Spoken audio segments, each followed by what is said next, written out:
Sahabat Forum Pewarta Film, pada edisi kali ini kita akan mewawancarai Sultan Saladin, seorang aktor kawakan yang juga peduli pada organisasi artis film. Sultan Saladin selain dikenal sebagai aktor juga menjadi Ketua Umum Parvi yang mengaku mendapat mandat dari A.A. Gatot Brajamusti yang terpilih secara sah dari Kongres di Lombok beberapa waktu yang lalu. Akan tapi kita tahu bahwa A.A. Gatot tidak bisa melanjutkan tugasnya karena terkait kasus hukum. Kita tahu bahwa Sultan Saladin bukan satu-satunya orang yang memimpin Parvi, karena ada Parvi juga yang lain. Dan Parvi yang lain itu yang sekarang menempati sekretariat di Pusat Perfilman Kuningan akan menyelenggarakan kongres. Sahabat Forum Pewarta Film, untuk selengkapnya kita ikuti wawancara teman saya, Teguh Imam Suryadi dan Herman Wijaya dengan Bang Sultan Saladin.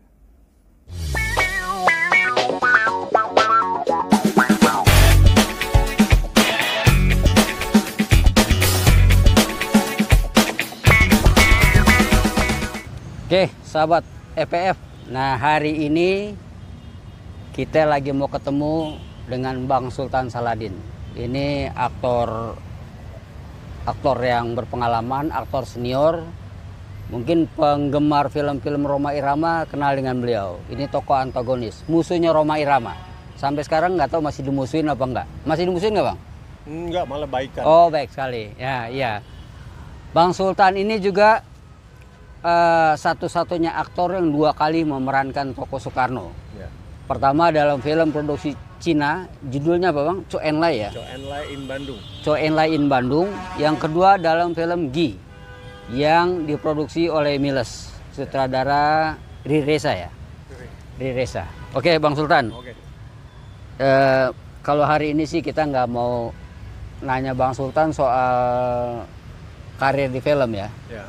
Karena semua orang udah tahu lah. Sekarang tinggal browsing di YouTube, diketik nama Sultan Saladin, pasti semua orang udah tahu. Yang saya mau tanya hari ini adalah soal Kongres Parvi yang sebentar lagi akan berlangsung pada tanggal 10 Maret 2020 ini. Ini Parvi. Tapi Parvi yang mana dulu? Karena Bang Sultan juga mengaku mendapat mandat untuk menjalankan Parvi. Nah, yang pertama komentar Abang dulu tentang rencana Kongres Parvi yang diselenggarakan oleh Parvi Kuningan. Gimana, Bang? Apa itu perlu? Perlu, sangat perlu. Perlu ya? Ada ART-nya aja, lihat. Masa sekarang ini membuat kongres itu dilakukan oleh nama Dewan Pertimbangan Organisasi. Siapa ini? Mandat dari DPO. DPO. Ke pelaksana. Mungkin ada kali, Abang nggak lihat aja kali. Mungkin juga, tapi kalau ada mungkin wartawan lebih tahu dong, gitu loh. Ya kan? Kan Abang, ya kan? Artinya boleh ditelusuri gitu. Nah, kalau memang itu benar, ya kan? Terus juga di sini yang saya dengar, SC-nya juga tidak ada, mengundurkan diri. Terus OC-nya, ya begitulah.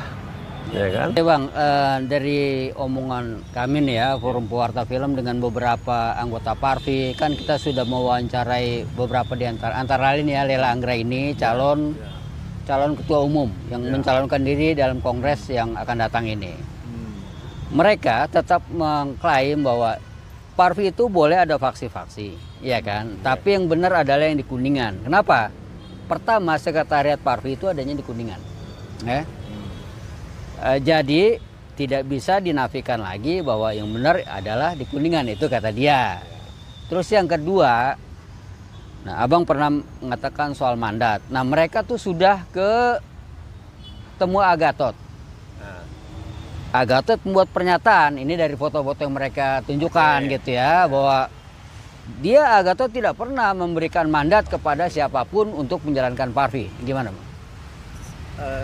Jadi kalau kilas balik lagi nih, saya berbaikan dengan A. Gatot itu tanggal 9 Agustus 2016, sementara Kongres tanggal 27 Agustus 2016. Ya. Sebelumnya saya oposisi, saya tidak mendukung dia dan tidak pernah, ya kan. selama sekian tahun. Ini harus tahu orang, harus dijelaskan ini. Datanglah seorang Firman meminta saya untuk ketemu. Oke, saya bilang kalau asal jangan di rumah. Akhirnya di hotel, bukan di hotel, di Pondok Indah Mall 3. Disitulah bertemu kami, dia dengan istrinya. Harapan dia cuma meminta untuk dia didukung, ya kan?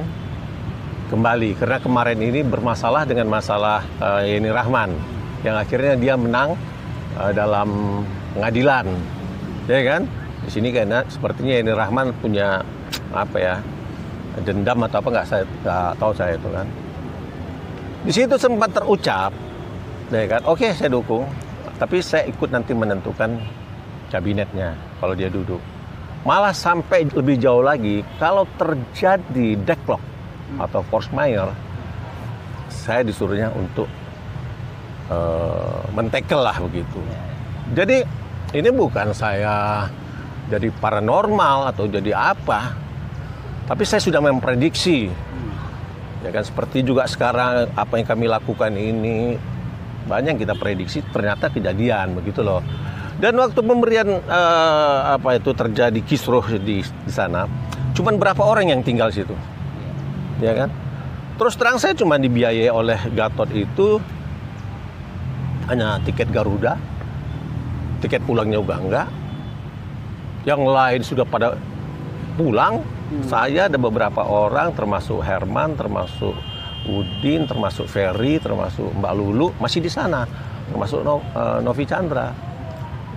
Sudah itu ada beberapa kali kita setelah itu balik lagi ke Lombok melihat, disitulah di dalam tahanan itu sebetulnya tidak boleh itu, ya kan, dia harus menandatangani beberapa dan itu foto-fotonya dan rekamannya itu ada loh sebetulnya, tapi karena begitu lama rekaman itu, mungkin pernah dengar kali rekaman itu, ya. Jadi sebetulnya gak ada masalah. Kalau mau dipermasalahkan, bawa aja ke pengadilan, lapor polisi, kok susah-susah amat. Ya kan? Ya, karena kita lihat nanti. Kalau saya disalahkan, oke, masuk penjara, oke, gitu aja. Atau dia bahwa di situ ada pengkhianat sampai sekarang dibiarin. Terus terang yang namanya Tamrin Lubis. Saya nggak mau pakai tadi ngaling-ngaling. Kenapa sampai sekarang pun dipelihara? Begitu loh. Beberapa orang yang di sana membohongi, akhirnya berapa puluh tahun, mungkin ratus tahun pengennya duduk di situ aja. Yang namanya di PPHUI itu, ini masih banyak loh yang harus kita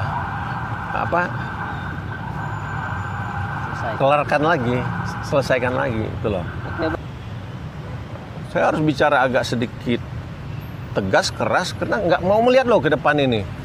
Malah sampai sekarang diisukan, wah dia tuh pengen jadi ketua umum. Saya ini kemana-mana masih naik angkot, naik busway, mau ngurusin orang, ya kan? Cuman karena ada kesadaran, saya lihat nih mana senior nih, peduli nggak? Beberapa banyak senior yang punya nama besar ini hari yang dibesarkan oleh Parvi, apakah mereka peduli? Duduk di DPR, apa yang diperjuangkan? Tidak. Jangan lupa, ini Parvi ini besar ini, luar biasa sebetulnya. Kalau kita kembali kepada kita bersama lagi, ya kan? Terus terang, kasihan Gatot, dia sudah dihukum sekian tahun, 20 tahun. Sekarang dibebani lagi. Sekarang yang meminta mandat kepada dia itu siapa? Ya kan, keterangan itu dulu telusuri. Ini kan orang-orang yang berseberangan dengan dia, yang memvonis dia cacat hukum, yang harus diganti oleh Andriega. Ini orang-orang ini yang minta ke sana. Kita berpikir aja sendiri, ada apa? Dan Gatot kenapa mau memberikan? Apakah mendapatkan tekanan atau dapat ini, dapat itu, nggak tahu. Ada apa? Jadi sehingga kami itu pernah mau mengklarifikasi Mbak Gatot, sekali memberikan penghargaan buat dia dari DPP. Kita sudah ke sana.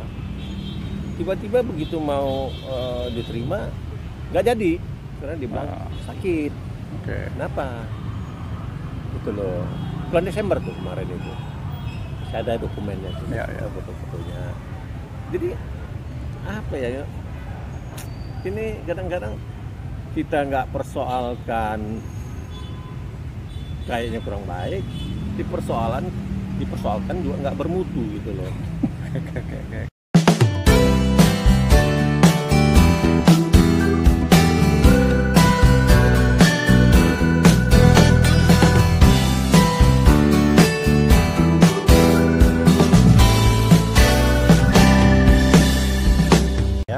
Kang Kun, situasi hari ini adalah Parvi akan menggelar kongres. Dua Parvi akan mengadakan kongres di bulan Maret. Ya. Masing-masing merasa punya hak, punya keabsahan untuk melanjutkan perjuangannya. Nah, dari pihak Parvi Bogor atau Parvi Sultan Saladin sendiri, kekuatan untuk kekuatan sebagai Parvi yang sah itu sebetulnya dari sisi mana gitu loh, artinya surat-suratnya, dokumentasinya atau apa? Kalau dari perspektif saya, Ya. ketika Bang Sultan itu berkunjung ke rumah saya dan meminta beliau untuk saya mendampingin Bang Sultan, Ya. saya kan tidak kosongan, Bang.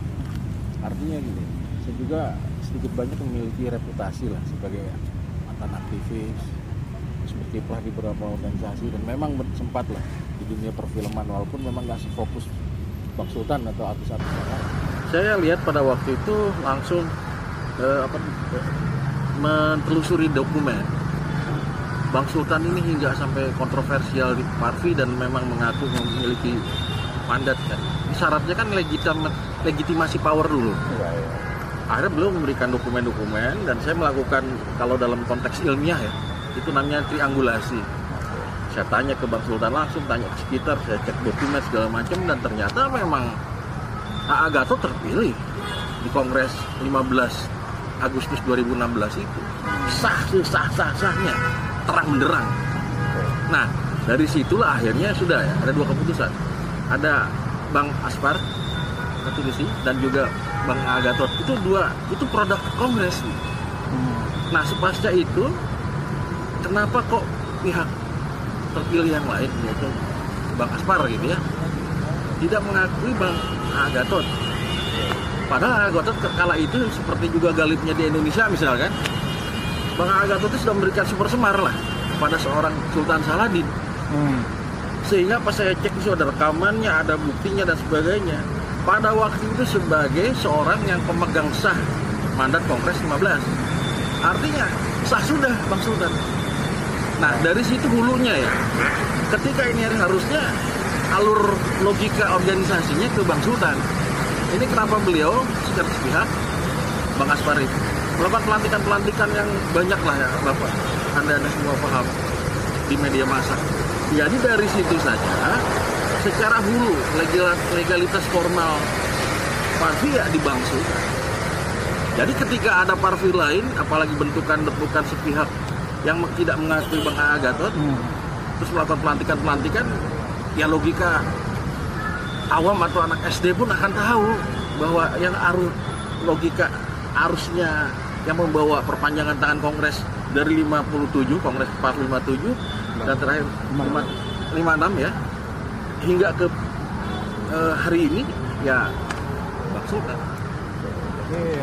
Begini, ada salah seorang kandidat yang mengatakan kalau dia terpilih, dia akan merangkul semuanya, termasuk Parvi yang di sebelah sana, dan akan bertanya kalau mereka tidak mau bergabung, maka mereka akan mengambil langkah hukum.